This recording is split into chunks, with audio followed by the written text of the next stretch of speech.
Well, good morning and welcome to our live stream devotional, the Source of Truth podcast. And we want to thank you for joining us again on this Thursday morning as we have just a couple more days before the weekend. And so I want to thank you for joining us. A couple quick things I want to mention. We'll actually be in Psalm chapter 77 here in just a moment. So if you're following along with your Bible or tablet or phone or something like that, we encourage you to join us in Psalm 77. Two kind of aspects I want to talk about today during this podcast. The first thing is I want to encourage us as a church. I want you to pray about two things. One is very local to us. Another one, very known national news right now. Number one, I want you to pray for us as this Saturday we have our back to school block party that we've invited our community to. According to Facebook, 300 and plus people have said at least they're interested in coming. That doesn't include just anybody who's invited outside of Facebook. So obviously the storm coming up, there's the potential of it raining, so we ask you to pray with us. It's supposed to rain both Saturday and Sunday, so we've just decided to go ahead on Saturday instead of running the risk of just it not working well. So we're going to do it on Saturday. Worst case scenario, we'll move the moon bounces and the activity into the gymnasium. It's more than large enough to handle the size of everything we want to do. We really would prefer outside for a lot of reasons, but inside would be doable. And so pray with us. We would beg God to let the rain stay away at least until after lunch.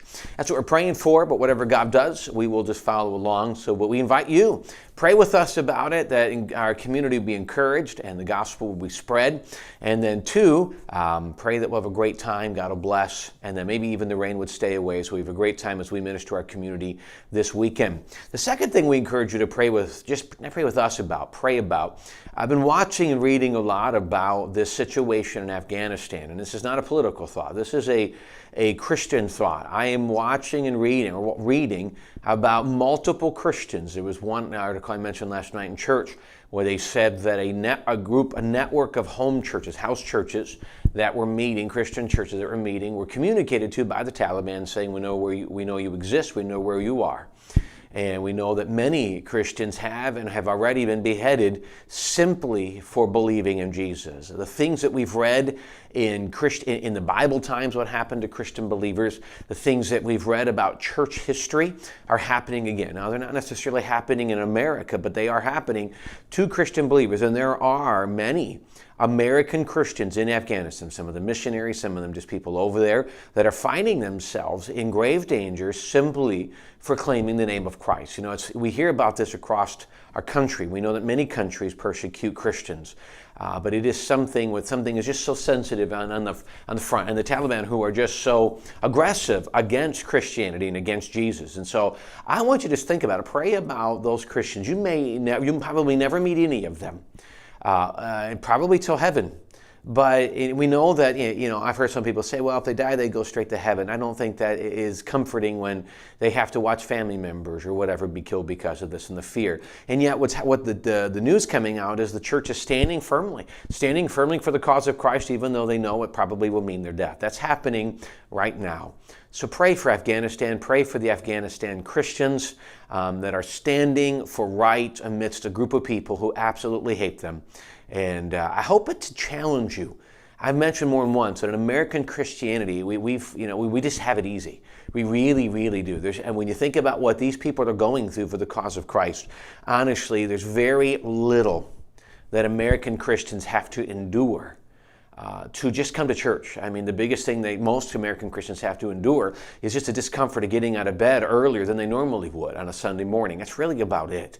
To give up the comfort of sitting on their couch and actually come to church. It's just, and that's part of the struggle why American Christians are struggling today, because they just don't have the heart of some of these people who are giving their lives right now. And I'm not saying we need to give our lives, but boy, may we give what we have been given in our time. So I encourage you to let it be a great challenge. It has been to me. And I hope that what people of our Christian family are doing right now would challenge us in just what we're doing for Christ, in all of the freedom that we enjoy right now. But continue to pray for the country, pray for our president and the responses to it, pray for those Christians really going through it right now. I hope you'll join me in that and spend some time today to take a few minutes and pray for people you don't know, but are enduring great persecution for believing what we believe. So I hope you pray for them. Psalm chapter 77 this morning. This is an interesting passage because it's not written by David, it's written by Asaph, and he speaks in a mindset that is very, very similar to a lot of Christians. Maybe not just in general. At some point in your Christian journey, I think you've probably thought this way. I know I have. And so what we're looking at today is very relevant, very practical to people who have gone through their Christian journey. So let's go ahead and read the first few verses to get a bit of a context of what Asaph is saying here. In verse number 1 of chapter 77, he said, I cried unto God with my voice, even unto God with my voice, and he gave ear unto me. In the day of my trouble, I sought the Lord. My sore ran in the night and ceased not. My soul refused to be comforted. I remembered God and was troubled. I complained and my spirit was overwhelmed. Selah. Thou holdest mine eyes waking. I am so troubled that I cannot speak. I have considered the days of old, the years of ancient times. I have called to remembrance my song in the night. I commune with mine own heart, and my spirit made diligent search. Will the Lord cast off forever? And will he be favorable no more?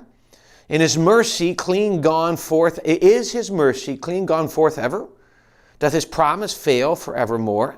Hath God forgotten to be gracious? Hath he in anger shut up his tender mercies? Selah. And I said, this is my infirmity, but I will remember the years of the right hand of the Most High. So the first 10 verses there, Asaph is just talking about an absolutely great battle he's having in his Christian journey. And he goes through and he talks about things. In verse 2, he talks about the day of trouble he sought the Lord. He goes, my sore ran soul. He goes, I was just so tired. My body physically exalted. He goes, and I ceased not. My soul refused to be comforted. There was nothing in my day that I could say, you know what, I'm going to rest. I'm going to take comfort, because what was going on in his life was so overwhelming. He said, I'm not going to sleep. I'm not going to eat. I'm not going to take comfort in daily parts of comfort, because what is in my mind, what is going on in my life is that overwhelming. He says in verse 3, I remembered God and was troubled. I complained. My spirit was overwhelmed. He said, I came to God. I remember what he's done. And I, again, just overwhelmed. See, what he describes here is he describes a scenario. He does not ever tell us what the situation is, but he describes a scenario that I agree that many Christians have gone through. I would say Afghan Christians going through it right now. I would say that something in your life, it could be a family scenario, it could be a financial scenario, it could be a marriage scenario, it could be a health crisis, it could be something massive going on in your life right now that keeps you up at night. You just can't sleep. You can't find comfort. And so you're just overwhelmed. You even look back on the goodness of God over the last many years, and it still doesn't bring comfort, because you can't seem to rectify what's going on. You can't seem to reconcile all that's happening and say, God, why is this happening? And so you are in your knees, you're in prayer, you're in time, you're saying, God, I am just not going to back off. I won't even take time to rest. I'm just overwhelmed. He even says later, has God forgotten us? You ever been there? You ever been so overwhelmed by the circumstance you find yourself in that you say, God, have you forgotten us? Now understand, most of us would never admit that in church. Right? We're not going to come and say, I'm telling you this week, I just wonder if God's forgotten me. We're not going to do that, because it makes us look unspiritual, doesn't it? And unfortunately, in our type of circumstance in American culture, we come to church to look spiritual. We don't come to church to battle. You know, we come and we're just battling heavy burdens, and we don't acknowledge that sometimes. And I think we think, well, if I say this and I admit this, then I'm just not spiritual. No, you're real. You know, in James, what he says, true religion and undefiled before God and the Father is this. It's real, it's practical, it's doing.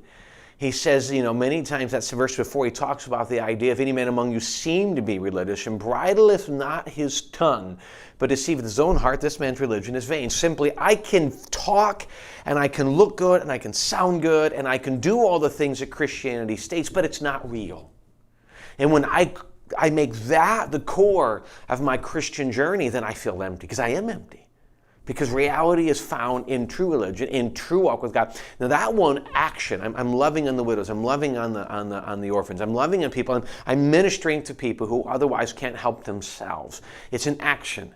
It's not just a state of being, or not what I'm trying it to be. And really, it brings us the application coming down that sometimes we just need to go to God and just cry out loud. You ever been to the point where you're so overwhelmed you cry out loud to God? I mean, you are so broken. You're not just going through your normal prayer list. You set it all aside and you just get alone and you out loud cried. I mean, literally sob to God. because what's going on is so overwhelming. That's what Asaph's doing right here. So Asaph just explains his heart. He's not judging or criticizing God of anything. He just explains his heart. But then in verse 11, he starts a mindset. He's explained to God and he's just stated his true heart condition. In verse 11, he states his mindset. Again, he says, verse 11, I will remember the works of the Lord. Surely I will remember thy wonders of old. I will meditate also of all thy work and talk of thy doings. Thy way, O God, is in the sanctuary. Who is so great a God as our God?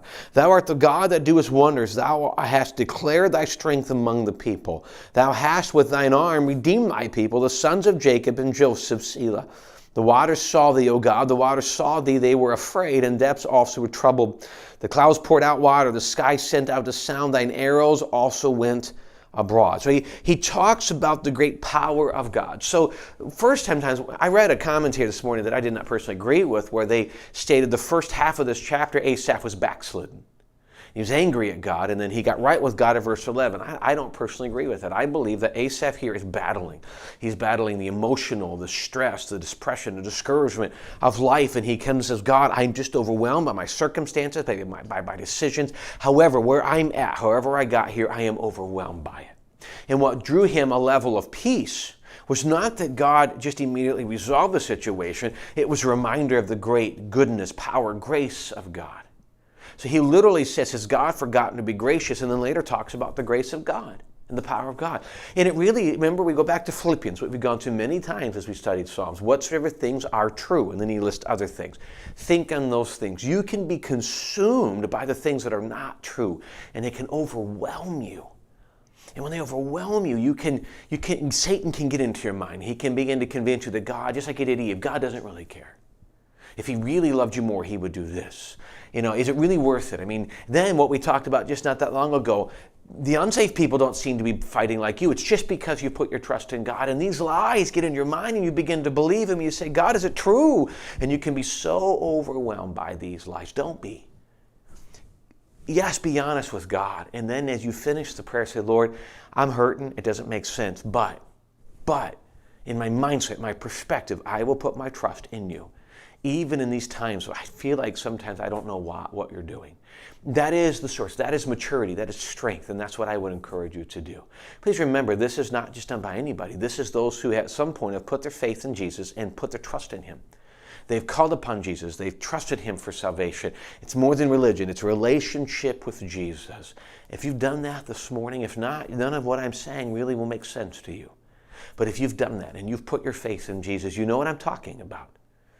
I'm talking about that sweet communion where you can be honest with God about your mental situation, the struggle you're having, and also honest with yourself about the power of God, even when it doesn't seem like he's doing it. This is one of the greatest transparent prayers in Scripture towards God about how this man was really feeling, and that's what God desires. And that's what we can do. That's why God put it in the Bible, and that's what we can hold on to.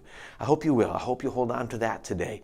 Go to God with your battles. Go to him. Be honest with him. And allow that to be the thing that helps to begin to bring strength. Don't try to fool God into believing what you're trying to believe. He knows your thoughts. He knows what's really going on in your heart. Give it to him. And allow that to begin the process of great healing. I hope you'll do that. I hope that as encouragement inspires you to make the right steps and to continue to develop a trust in God, like Solomon said, I will trust in the Lord with all your heart and lean not unto your own understandings. I don't know what he's doing, but he's doing something. So I will trust him no matter what. Thanks again for joining us on this Thursday morning. Again, I hope you pray with us as we continue to pray for this weekend, these events coming up. Pray for the Christians in Afghanistan and the absolute terror they must be going through right now. And may we just keep our eyes right now focused on God, even in these dark times, and just trust God. He's got a plan. And may we just keep our eyes focused on him. We love you. Thank you for the privilege you've given to us to be part of your day. We hope you have a great rest of the day, and we look forward to seeing you again tomorrow.